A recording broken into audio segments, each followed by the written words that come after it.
Speaking to repeated applause from the audience in the DeKalb County town, Moore stated that his campaign has been fighting a spiritual battle, and he pledged to take off some gloves and show some truth in this campaign.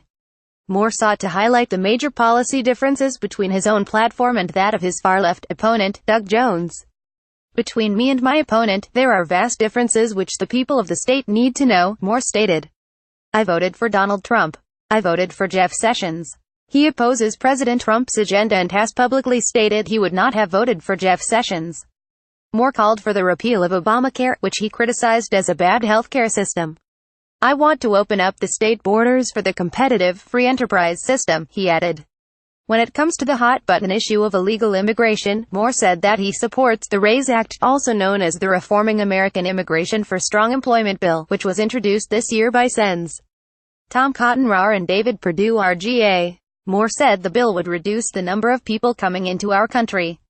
He warned that Jones would not only fail to vote for that, he would continue the liberal immigration policy that we have. The Republican senatorial candidate strongly opposes abortion. He said that he would work to prevent government funding for Planned Parenthood and to overturn Roe v. Wade. Moore took strong issue with liberal judges who put themselves above the Constitution they are sworn to uphold, advocated that such judges should be impeached and removed. "When they are above the Constitution they are sworn to uphold, they are violating the rule of law," he exclaimed.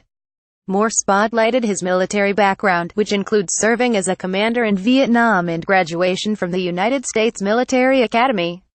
"I know the military. I've got one son in West Point, another in the military now. I think I know how to strengthen the military.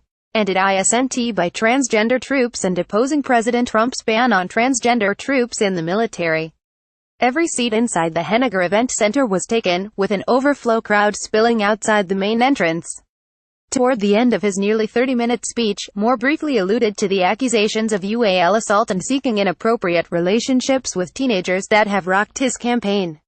Moore has strongly denied the allegations. A series of Breitbart news articles have raised significant questions about his accusers. Moore implied that he believes the allegations, which he cast as malicious, false attacks, which reflect the immorality of our time, are coming from a D.C. establishment that doesn't want to acknowledge the U.S. Constitution. Moore stated, "Ladies and gentlemen, I ask myself why am I put in this position?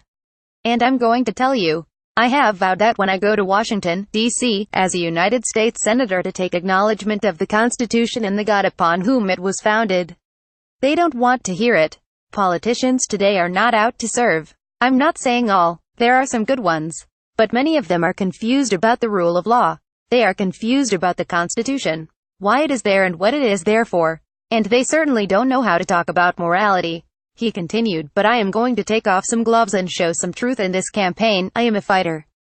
That is what I did all my life. Now I am having to fight a spiritual battle." Aaron Klein is Breitbart's Jerusalem bureau chief and senior investigative reporter. He is a New York Times best-selling author and hosts the popular weekend talk radio program, Aaron Klein Investigative Radio. Follow him on Twitter at Aaron Klein Show. Follow him on Facebook.